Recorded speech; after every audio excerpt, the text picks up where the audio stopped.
Vamos ficar de pé, louvar ao nosso Deus. Vem, é tempo para adorar.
Realmente, o maior tesouro é para aqueles que o buscarem a Deus e que o aceitarem. E esse é o maior tesouro que nós podemos ter. O maior valor que nós podemos ter na nossa vida, a maior riqueza é ter a presença de Deus na nossa vida.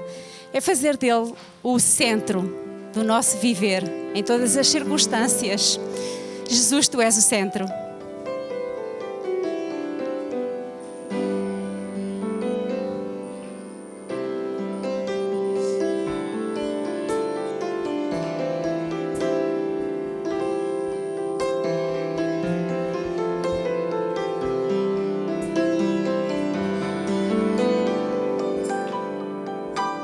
Jesus é o centro de tudo que há. Jesus é o centro de tudo que há.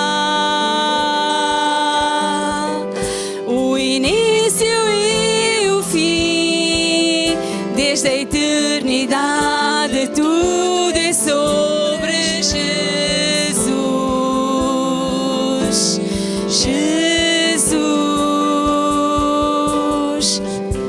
Jesus é o centro de tudo que há. Jesus é o centro de tudo que há. O início e o fim, desde a eternidade, tudo é sobre Jesus.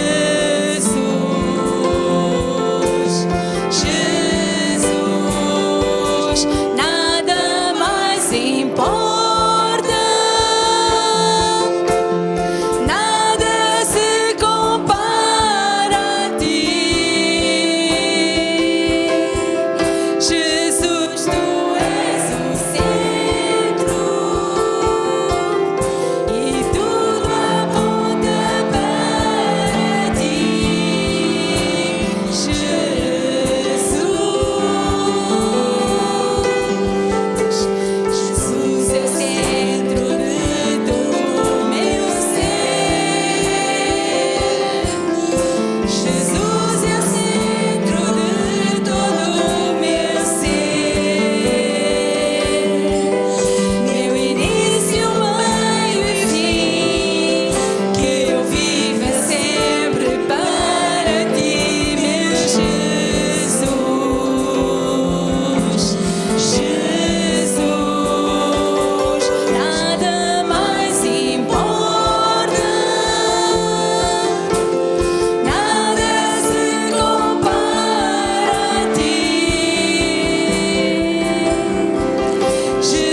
Jesus é o centro da sua igreja.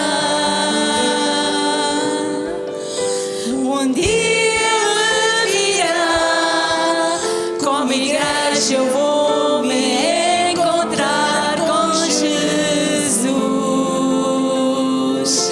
Jesus, nada mais importa, nada se compara a ti. Jesus, tu és o centro e tudo aponta para ti. Jesus, que no meu coração Cristo seja o centro e todo o meu ser mostre quem tu és. Que no meu coração Cristo seja o centro e todo o meu ser mostre quem tu és, Jesus.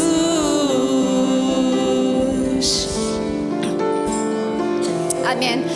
Que realmente Deus possa assumir o centro da nossa vida e a nossa vida e o nosso ser, tudo o que há em nós, mostre a presença de Deus e mostre quem Deus é, a pessoa infinita de amor que Deus é para nós e para todos o que o buscam. Deus, irmãos, que abrissem as vossas Bíblias.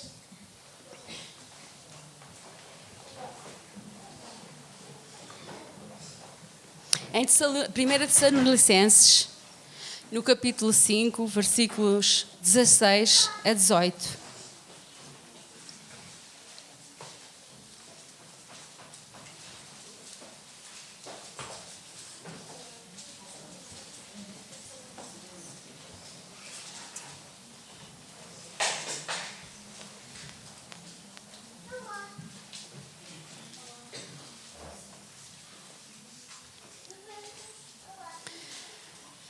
Ia pedir a um irmão da congregação que quisesse ler estes 3 versículos, se faz favor.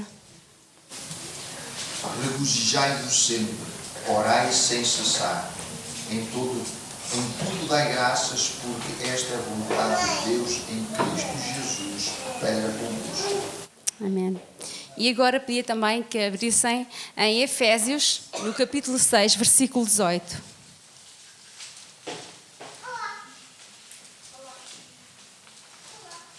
E pedi a outro irmão também que lesse, se faz favor.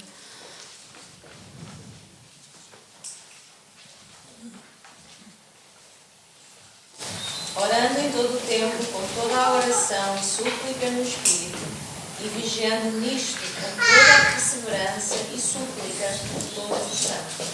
Amém. Estes textos enfatizam a importância da oração na vida do cristão. Eles apresentam a oração, primeiro, a alegria de orarmos. Regozijai-vos sempre. Orai sem cessar, é aquele versículo-chave que nós temos no nosso folheto dominical. E depois, regozijai-vos sempre. Já agora ajudem-me, que eu perdi entretanto aqui, a última parte de Tessalonicenses. E ser gratos, e ser gratos. Ser gratos em todas as coisas. Amém? A gratidão deve ser uma característica comum a todo o cristão. Não porque nós façamos as coisas para agradar uns aos outros, mas porque fazemos para agradar a Deus. E procurar dar o nosso melhor e, apesar das falhas de cada um, sermos gratos por a vida dos nossos irmãos. Já em Efésios, Paulo, na sua oração, chama a atenção também para uma prática de oração constante e estar atentos a tudo o que nos rodeia, orando por todos os santos, orando por todos os que estão à nossa volta, todos os que precisam, e sustentando-nos a todos como uma comunidade de fé que somos, para uma vida de excelência em Cristo. Amém? Vamos fazer oração e aquietar-nos e pedir a Deus que nos ajude. Realmente nós podemos entregar as nossas vidas a não nos afastarmos de Deus porque não nos sentimos dignos ou não chegamos próximos deles porque seremos alvo de acusação. Não. Deus deu o seu infinito amor e mostrou o seu infinito amor ao dar o seu Filho na cruz do Calvário. E Ele aceita-nos tal como somos. A qualquer pessoa, não há restrição. É o amor de Deus na sua plenitude. Amém? Vamos orar. Pai querido, louvo o teu nome, ó Senhor, por cada vida aqui presente, por cada lar, por cada família representada, ó Senhor.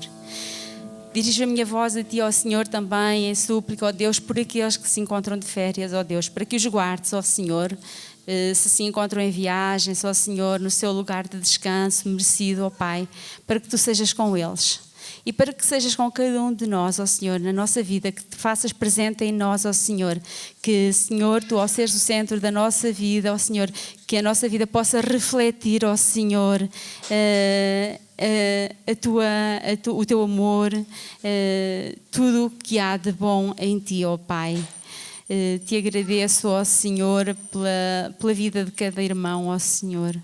Pelo Teu servo, ó Senhor, que puseste neste lugar, ó Senhor, pastor também que vai dirigir a palavra, ora, ó Pai, para que, Senhor, ó Senhor, Tu unjas com o Teu Espírito Santo, ó Senhor, e que de forma alguma nós saiamos daqui tal como entramos, ó Senhor, que nós possamos sair daqui revestidos do Teu Espírito, ó Senhor, e com baterias carregadas para mais uma semana, ó Senhor, para enfrentar a nossa vida diária, refletindo em tudo a Tua luz em nós. Amém.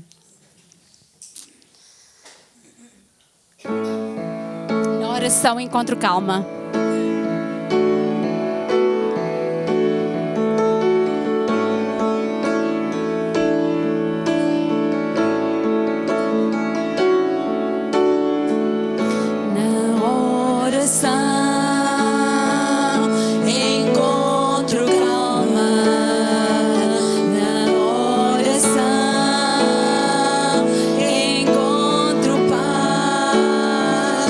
Orar a Deus.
todos contribuirmos com as nossas ofertas e dízimos. Se alguma visita está que não está habituada com esta prática da igreja, que não se sinta obrigada nem constrangida. É um dever de cada membro contribuir para a obra do Senhor, para a manutenção de tudo o que é necessário para o servir e manter este local de culto. Então, sintam-se à vontade. Vamos cantar o hino 283 do cantor cristão, Mais Perto Quero Estar. Peço ao irmão Rogério, não sei se está mais lá, para o levantamento das ofertas.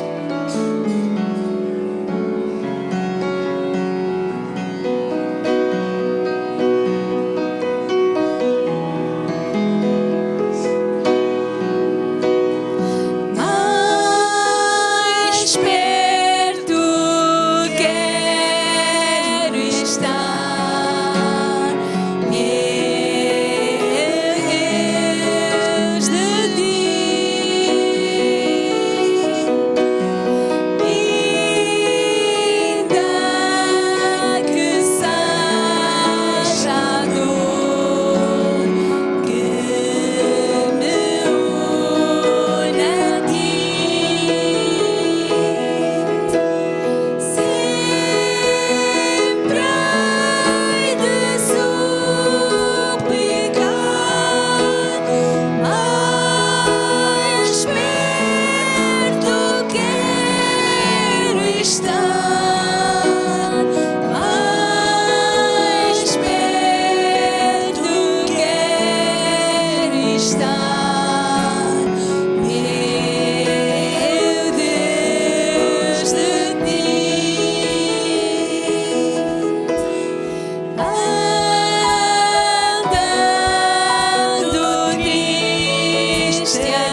que gere uma oração de gratidão. Damos-te graças, Senhor Deus, porque de facto só Tu és Deus, só Tu mereces o nosso louvor, Senhor. Só Tu és o Salvador, Senhor, das nossas almas, Senhor, porque só em Ti podemos confiar. Nós Te damos graças, Senhor, pelo Teu grande amor, Senhor, manifestado através do Teu amado Filho, Senhor Jesus Cristo, Senhor, que morreu por cada um de nós, para que nós possamos ter a vida eterna, Senhor Deus. Por isso aceita, Senhor, o nosso louvor e a nossa gratidão, ó Deus. Agora Te consagramos também estes dízimos e ofertas que foram levantadas em Teu nome, Senhor. Te pedimos a Tua direção, Senhor, para o seu uso, Senhor, da melhor forma para o engrandecimento do Teu reino. Te queremos pedir também que abras agora, Senhor, os nossos entendimentos, Senhor, para a Tua palavra que vai ser exposta, Senhor, que ela possa realmente, Senhor, ser um conforto para cada um de nós. Em nome de Jesus Cristo peço e agradeço. Amém. Os irmãos podem ficar sentados e peço ao irmão Domingos para assumir o púlpito e expor a palavra de Deus.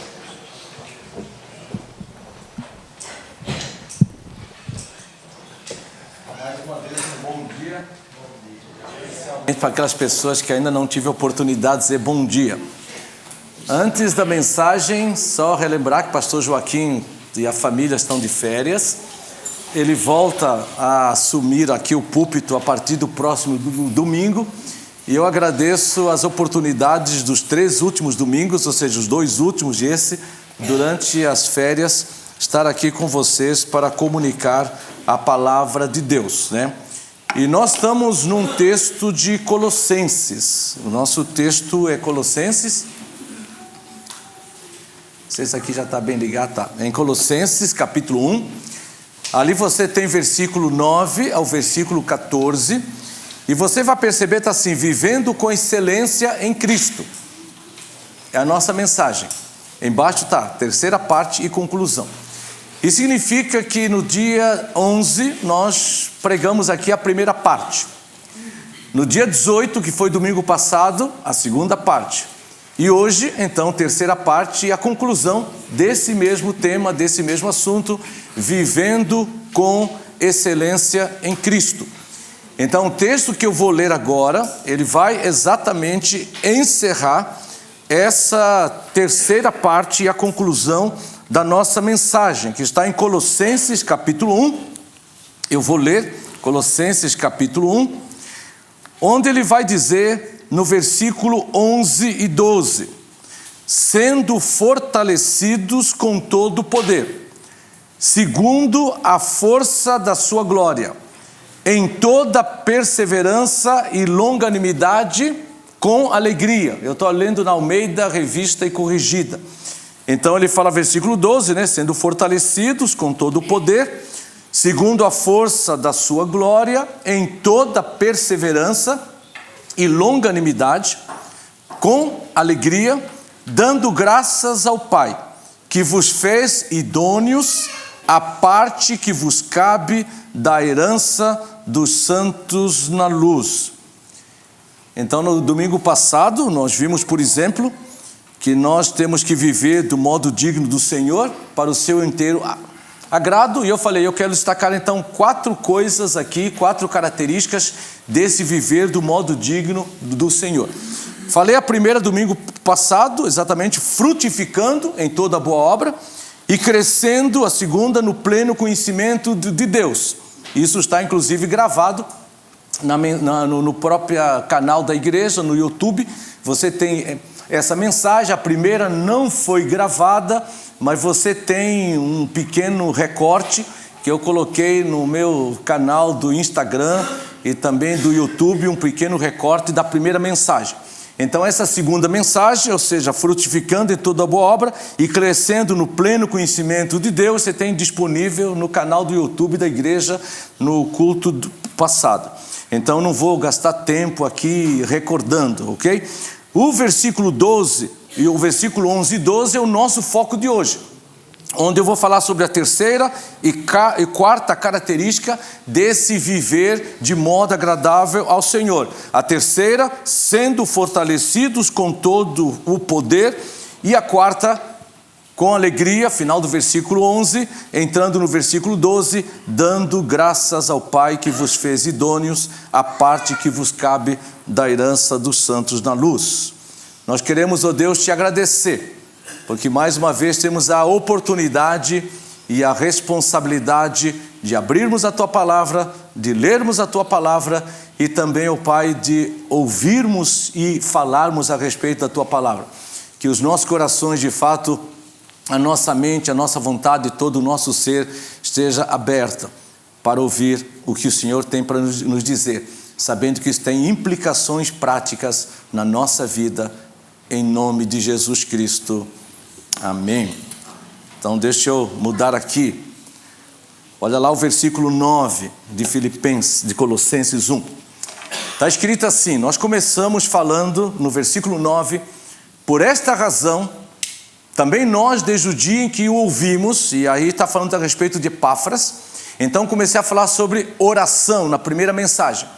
E falando que a oração, ela é constante, onde Paulo fala assim, não cessamos de orar. A oração, ela é intercessória, nós oramos pelos outros. A oração tem gratidão, nós damos graças, mas também a oração, ela tem súplica. E quando eu falei sobre a oração, que eu posso envolver aí também adoração, confissão de pecados, mas nesse texto aqui, nós falamos sobre a oração, ela é constante, ela é sempre. A oração, ela tem gratidão, a oração, ela tem súplicas e a oração tem intercessão.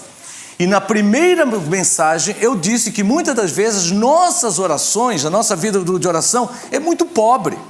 Porque uma vida de oração que se baseia na súplica e algumas vezes na intercessão. A intercessão é orar pelos outros. Eu intercedo pelos outros. Na súplica eu estou clamando a Deus e geralmente nós falamos, Senhor, ajuda-me no meu trabalho, ajuda-me na saúde. A nossa gratidão é pela comida, é pelo trabalho, é pelo dinheiro. E eu falei, e nós muitas das vezes, as nossas orações, elas não transcendem, elas não passam isso. Não passam as nossas necessidades, as nossas lutas. E eu falei na primeira mensagem que Paulo está agradecendo a Deus pela igreja de Colossos. Paulo agradece pela fé que eles têm. Paulo agradece pelo amor que eles têm. Fé e amor por causa da esperança preservada nos céus em Cristo Jesus. E eu disse, por exemplo, na primeira mensagem, qual foi a última vez que você agradeceu a Deus pela fé? Agradeceu a Deus pelo amor, por causa, por exemplo, da esperança? Qual foi a última vez? Por outro lado, nós vimos que Paulo, ele na sua súplica, na sua intercessão, ele não ora pela igreja de Colossos apenas por comida, bebida, porque Jesus fala por essas coisas, os gentios também se preocupam. Mas ele ora para que eles possam transbordar do pleno conhecimento da vontade de Deus em toda a sabedoria e entendimento espiritual. Ou seja, e eu disse, qual foi a última vez que você suplicou por você, intercedeu pela sua família, pelos outros cristãos, pela própria igreja, dizendo, Senhor, que eles possam transbordar do pleno conhecimento do Senhor em toda a sabedoria e entendimento espiritual. E eu expliquei o que isso significa. E se você não ouviu a mensagem, não tem ela gravada, no site paroalvo.com, que é um site que eu tenho, você tem exatamente o texto integral dessa mensagem. Você tem uma série de estudos em Colossenses, em 1 Pedro, em Judas, Isaías e muitas outras coisas, Juízes, etc. Ou seja, então por que nós oramos? Para que as pessoas possam transbordar e para que eu possa transbordar do pleno conhecimento da vontade de Deus em toda a sabedoria e entendimento espiritual. Aí está lá, por exemplo, no versículo 10. A fim de viverdes de modo digno do Senhor, para o seu inteiro agrado. Nenhum de nós vive para o inteiro agrado do Senhor, a não ser que nós transbordemos do pleno conhecimento de Deus em toda a sabedoria e entendimento espiritual. É aí que nós vamos discernir, é aí que nós vamos conhecer o que agrada ao Senhor. E domingo passado, então, eu falei de uma vida onde nós temos a nossa centralidade em Cristo. A palavra piedade significa uma vida centralizada em Cristo, E eu disse, em vez de você pensar primeiro Deus, depois família, depois trabalho, depois igreja, depois não sei o quê, eu falei, para de pensar assim. Pensa numa vida que é um círculo. Cristo está no centro, por exemplo, da sua vida. É primeiro Deus, segundo Deus, terceiro Deus, quarto Deus, quinto Deus. É 100% Deus. Ele está no centro. E na minha vida eu tenho vários papéis. Eu tenho papel como marido, tenho papel como pai, tenho papel como filho, como sogro, como avô, etc. Tenho papel como cidadão, tenho papel como membro de igreja, papel como pastor. Você tem papel na sua vida profissional, por exemplo, no seu trabalho. Se você está na escola, e é 100% Cristo em todas as áreas. E Deus é a prioridade da minha vida na família. Deus é a prioridade da minha vida no trabalho. Deus é a prioridade da minha vida no lazer. Deus é a prioridade da minha vida nas finanças. Deus é a prioridade da minha vida na sexualidade. Deus é a prioridade na minha vida na igreja. Deus é a prioridade na minha vida como cidadão. Em outras palavras, a totalidade de Cristo em todas as áreas, por exemplo, da minha vida. É isso que significa a vida cristã. É isso que significa ter Cristo como Senhor. Ele é pleno em todas as áreas. E aí eu vou viver então de uma forma agradável ao Senhor.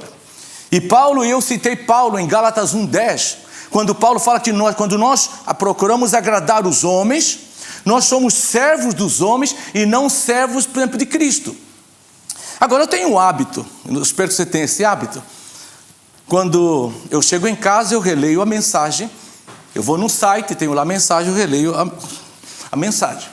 Quando a mensagem é colocada no canal, no WhatsApp, por exemplo, da igreja, e no canal do YouTube, eu vou lá, eu ouço a mensagem toda de novo. E esse dia eu estava ouvindo a mensagem e eu percebi duas coisas. Domingo passado, quando eu falei servir a Deus em todas as áreas, eu citei assim, por exemplo, a Raquel, minha esposa, tinha uma época que nós tínhamos 3 filhos pequenos. Então o Henrique com 3, o Henrique está aí até, o nosso filho mais velho, por enquanto, o Henrique com 3, a Lídia estava com 2 anos, o Guilherme com 1.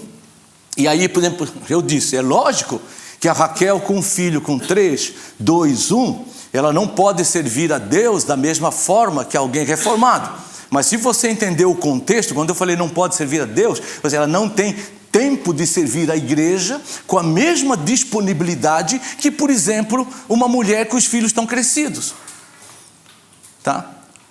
Alguém que estuda e trabalha todo dia não tem a mesma disponibilidade de servir a igreja como, por exemplo, alguém reformado. Tá?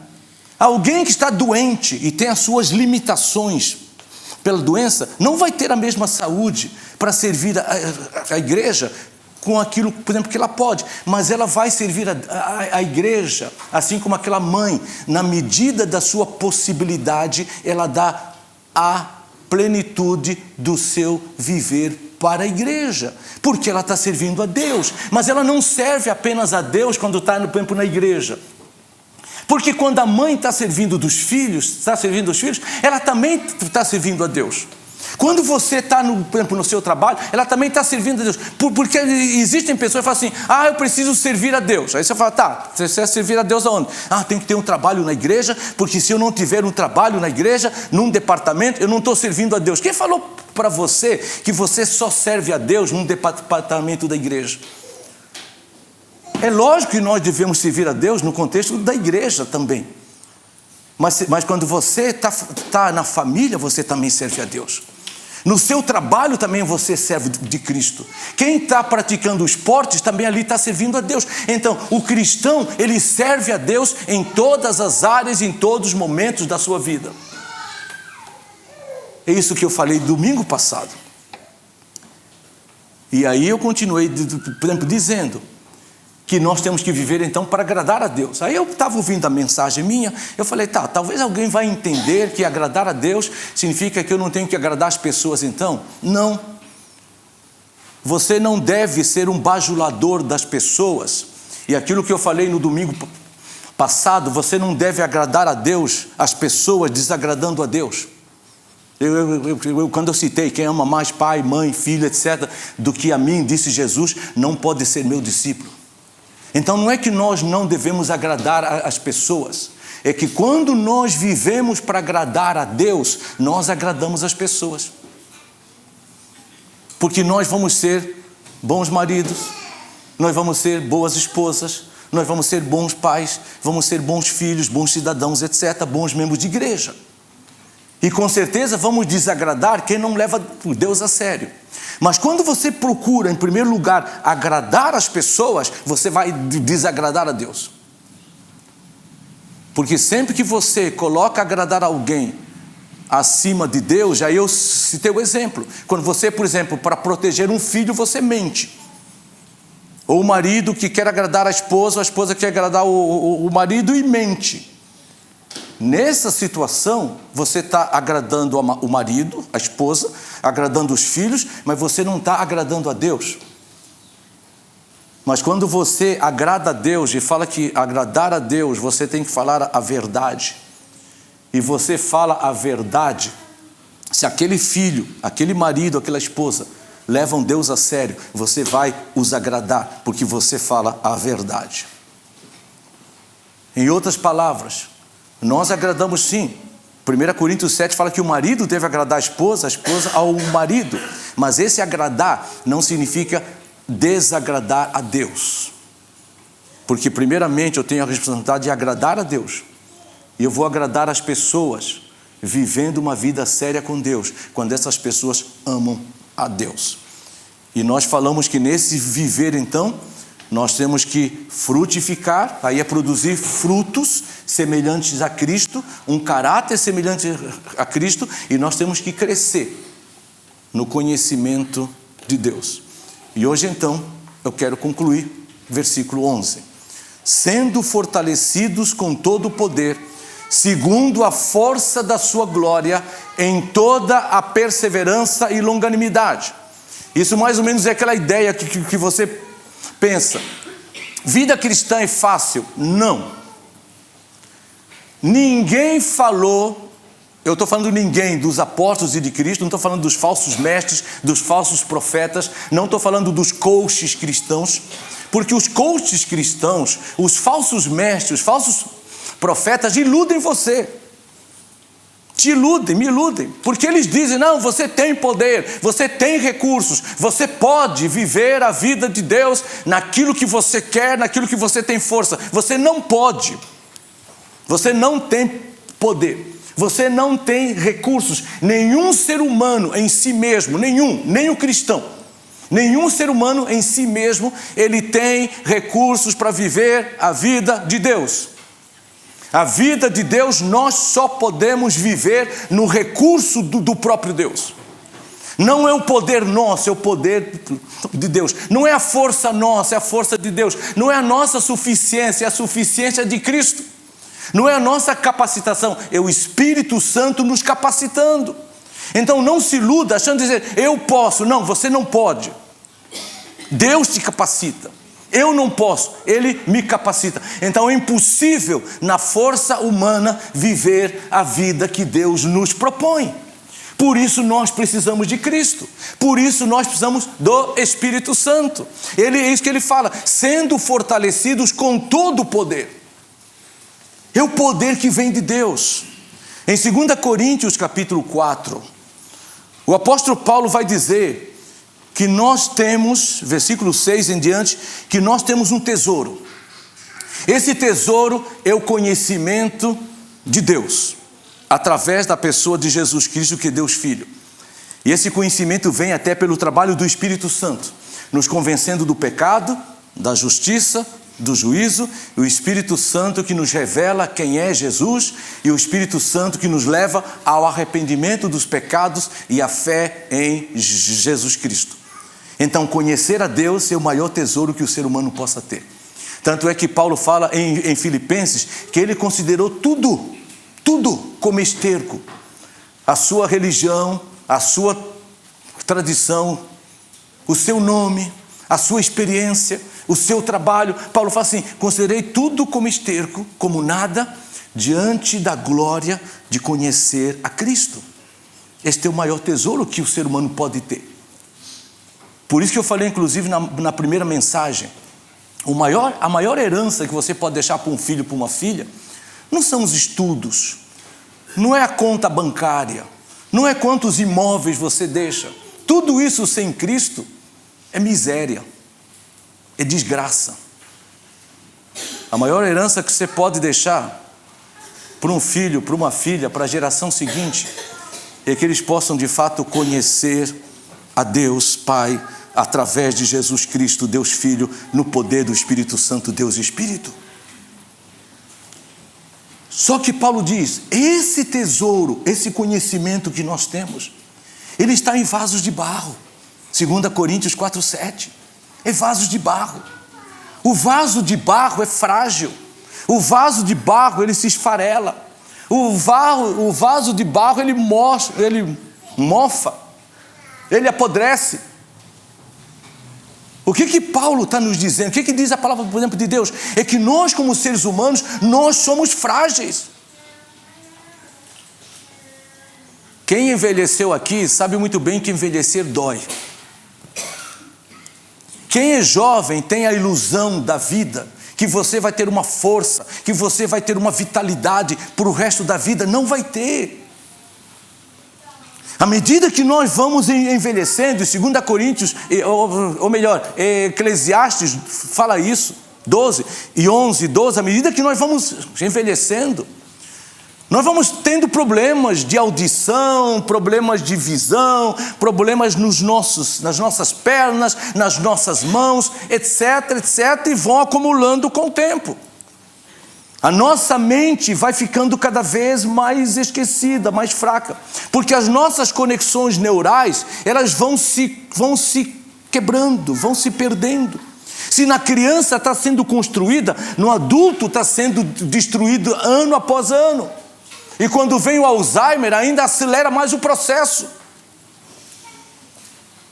Agora, como isso não bastasse, nós ficamos doentes. Como se isso, por exemplo, não bastasse, nós morremos. E se você vai num cemitério, não se iluda. No cemitério você encontra lá túmulo desde criança recém-nascida até pessoa com mais de 100 anos. Se há uma coisa que a morte é democrática. Ela é para todos. Ela não escolhe cor de pele. Ela não escolhe status de vida, não escolhe religião, ela não escolhe, por exemplo, curso acadêmico, nada. Ela atinge todos. E é isso que inclusive Salomão fala em Eclesiastes. Todos são iguais diante da morte, porque todos morrem. A grande diferença do cristão não é que ele não morre, é que ele tem a vitória sobre a morte através de Jesus Cristo. Porque em Cristo Jesus, que conforme fala em 1 Coríntios 15, aonde está, ó morte, o teu aguilhão? Aonde está? Ou seja, a morte é vencida em Cristo, pela esperança da ressurreição da vida eterna que nós temos em Jesus Cristo. Mas nós somos frágeis. Tanto é que nós muitas das vezes, na luta contra o pecado, nós caímos, nós pecamos. Somos vencidos pela tentação. Por isso que ele fala, nós temos um tesouro em vasos de barro. E ele fala o quê? Para que a excelência do poder seja de Deus e não de nós. Por isso, meus queridos, é Deus que nos dá, com a força da sua glória. A palavra força da sua glória é com a sua presença. Nós temos uma vitalidade espiritual.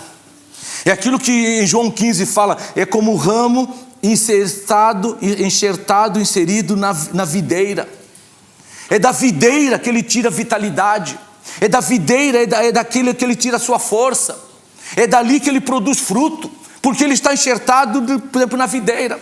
E nós estamos ocultos em Cristo. Então a nossa vitalidade para a vida espiritual vem do próprio Senhor Jesus Cristo. Por isso que fala assim, segundo a força da sua glória. Agora ele nos dá força em quê? Em toda perseverança e longanimidade. Em outras palavras, a palavra perseverança é não desistir diante de situações difíceis. Todos nós temos situações difíceis. Temos momentos terríveis de luta na nossa vida. Eu lembro do meu pastorado de 40 anos. Houve dias que eu cheguei em casa, a Raquel sabia disso, um dia eu cheguei em casa, eu esmurrava a porta do banheiro e eu dizia assim, eu não quero mais, eu desisto, eu não quero, para mim chega. E ali eu chorei profundamente. Eu não tenho forças, eu não aguento mais, eu chego. Porque eu sou ser humano. Mas em Cristo Jesus, como cristão, eu tenho um poder que vem dele para perseverar. Em outras palavras, não desistir.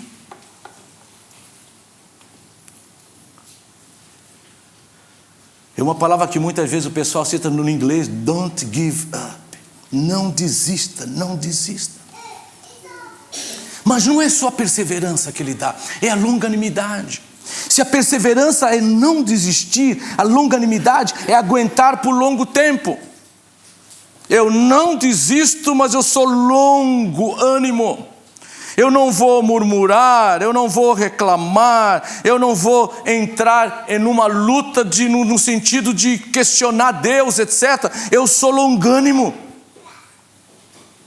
É a atitude correta em suportar a pressão. Eu não desisto, mas também eu sou longânimo, ânimo longo. E há um exemplo claro disso em Tiago, que eu quero ler agora, capítulo 5. Quando nós podemos ler em Tiago, capítulo 5, nós podemos ler o seguinte, eu vou ler, você ouça. Tiago 5, versículo 7. Sede, pois, irmãos, pacientes até a vinda do Senhor. Eu vi um filme há algum tempo atrás, que era Ver Paris e Morrer. Acho que eu já citei isso. E era a resistência francesa lutando na Segunda Guerra. E quando um homem da resistência era preso, e ele era torturado e começava a gritar por causa da tortura, da dor, os outros soldados da resistência presos também começavam a bater nas paredes das celas, e enquanto eles batiam na parede das celas, era um código, e o código era Paris, Paris, Paris.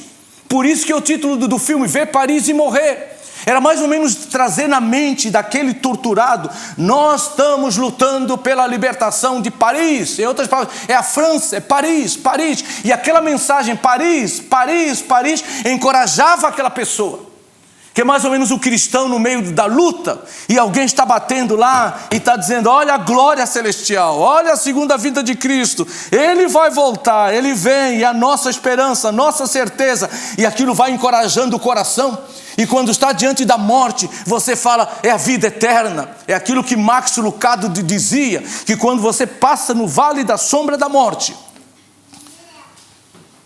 você não teme, porque você sabe que passando o vale, você sobe para pastos verdejantes.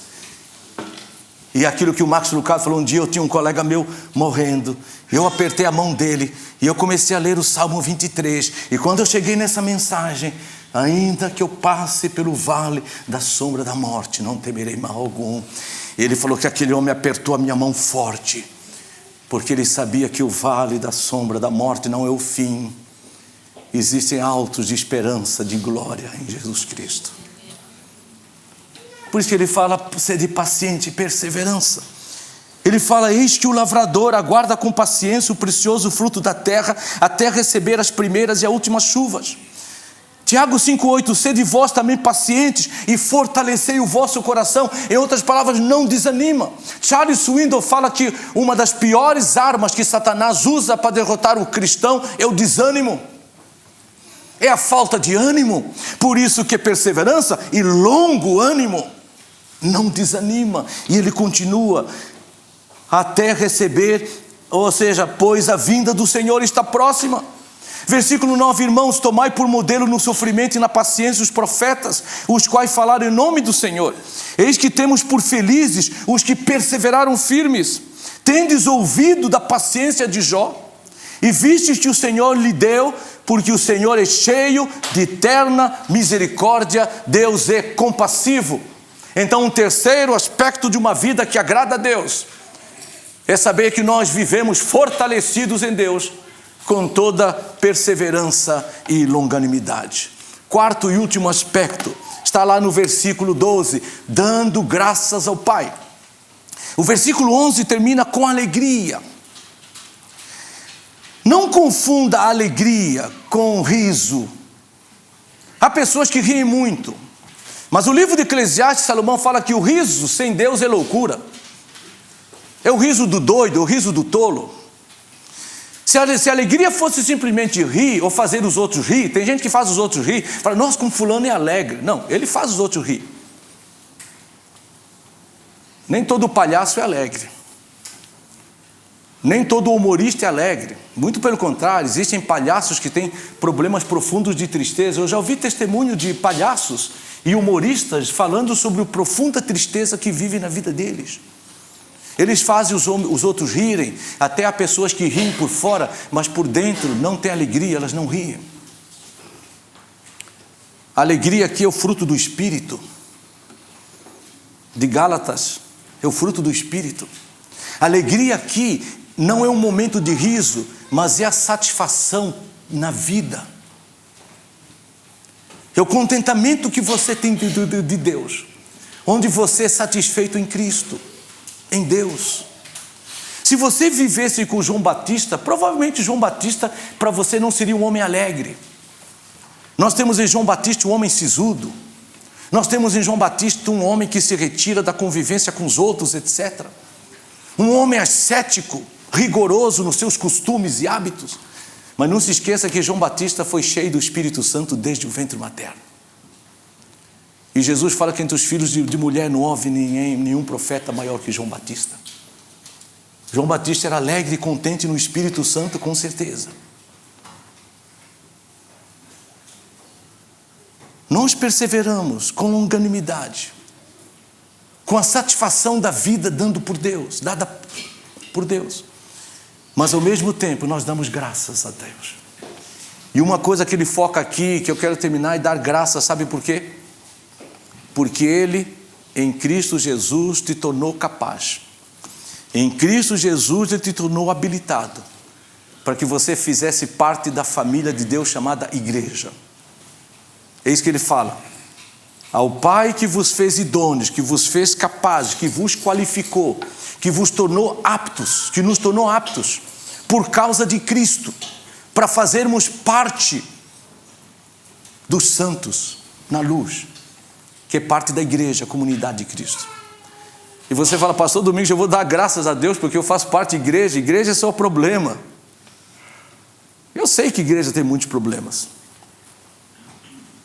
Eu fui pastor de uma igreja que Deus me levou a começar essa igreja pela sua graça por mais de 30 anos.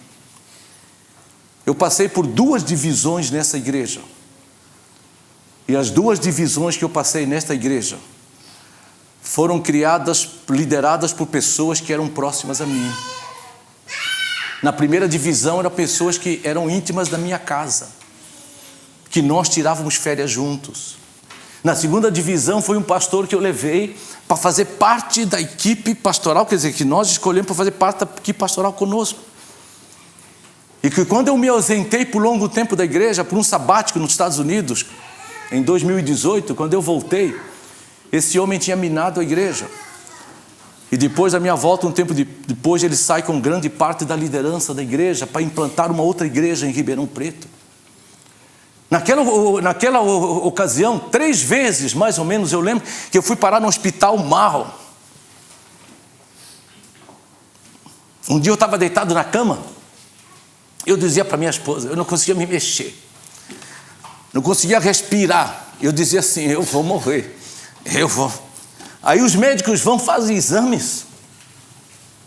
Ele não tem nada. É estresse. Eu sei o que é fazer parte de uma igreja. Mas, meus queridos, a igreja é a maior obra que Deus criou na face da terra. Conforme eu falei domingo passado, a igreja é o corpo de Cristo. É a igreja que no mundo hoje deve testemunhar de quem Cristo é e o que Cristo faz. Então a igreja tem os seus problemas, sim. Achar que igreja não tem problemas é não conhecer Bíblia. As cartas bíblicas de 1 Coríntios, 2 Coríntios, de Gálatas, Efésios, etc., todas elas estão tratando de problemas na igreja. Paulo escreve uma carta inteira, 2 Coríntios, fazendo a defesa do seu ministério apostólico por causa dos problemas levantados contra ele na própria igreja de Corinto.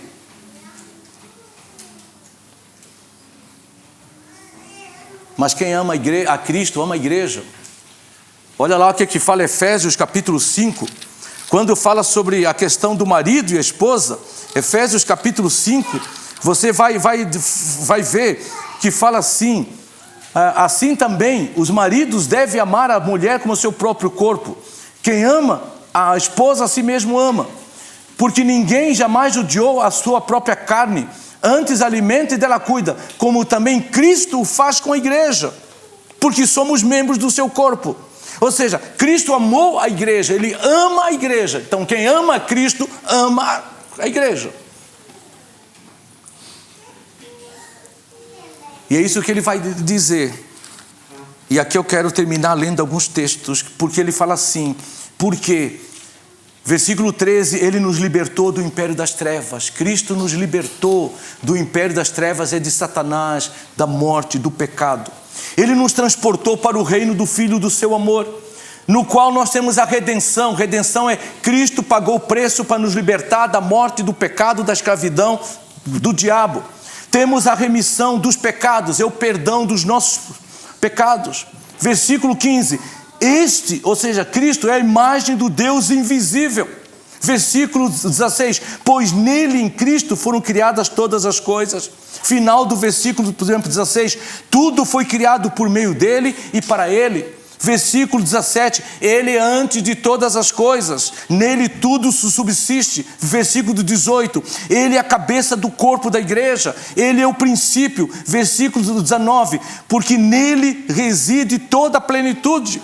Versículo 20, havendo feito a paz pelo sangue da cruz, por meio dele, Cristo, reconciliar-se consigo mesmo todas as coisas. Versículo 22, agora vos reconciliou no corpo da sua morte, da sua carne, mediante a sua morte. Ou seja, ele está o quê? Exaltando Cristo, mostrando a supremacia de Cristo, a grandeza, a suficiência de Cristo.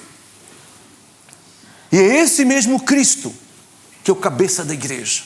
Esse mesmo Cristo que faz da igreja a sua noiva.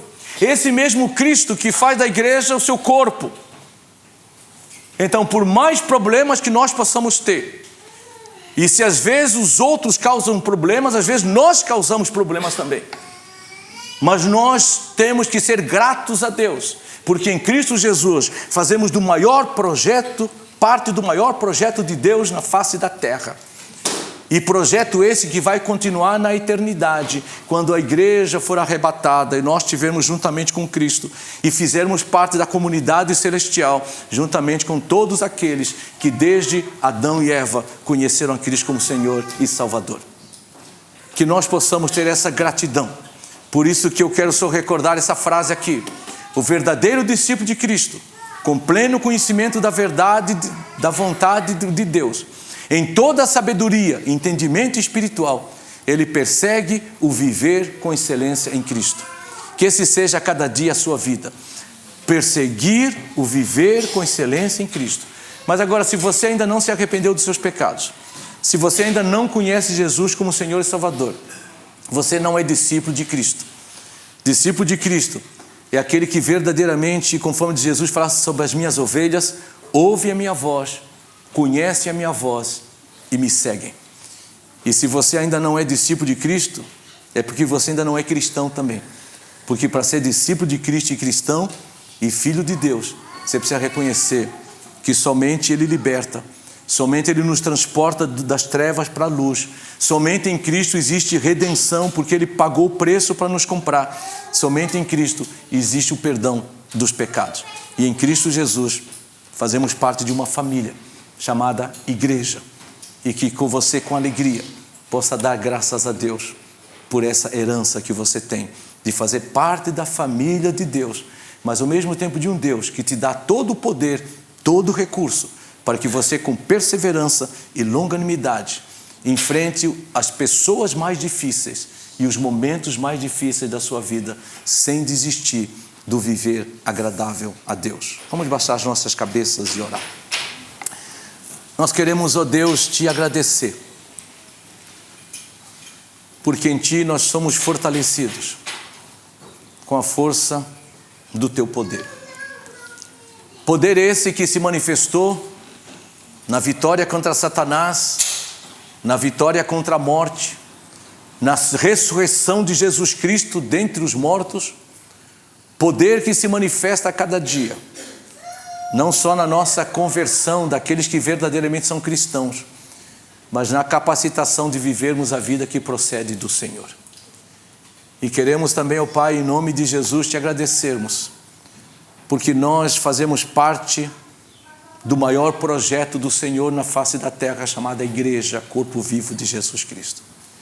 Sabemos que temos lutas, problemas, decepções, mas também nós sabemos que muitas das vezes nós também causamos lutas, problemas e decepções na vida uns dos outros. Mas que possamos ser gratos. E a cada dia, como vimos na mensagem passada, temos uma atitude para que haja edificação de vidas através da nossa própria vida. Haja a glória do nome do Senhor através da nossa vida. De tal forma que nós sejamos instrumentos não de vergonha, não de desânimo, não de destruição na vida dos outros, mas sejamos instrumentos de fato de honrar o Teu nome, de encorajarmos uns aos outros, de edificarmos uns aos outros. É o que nós queremos te pedir e te agradecer na plena certeza que o Senhor está conosco, agora e para todo sempre. Que a graça do nosso Senhor Jesus Cristo, a graça que nos basta, que é suficiente, conforme Deus diz para Paulo, a minha graça te basta, porque o poder se aperfeiçoa na fraqueza. A comunhão e as consolações do Espírito Santo que está conosco, que é o Consolador, cujo consolo é perfeito e completo em todas as situações. E o amor de Deus Pai, aquele amor incomparável, do qual nada e ninguém pode nos separar, possa se fazer presente nas nossas vidas, agora e para todo sempre. Amém. Nós temos o poslúdio, oração silenciosa, e estamos encerrados.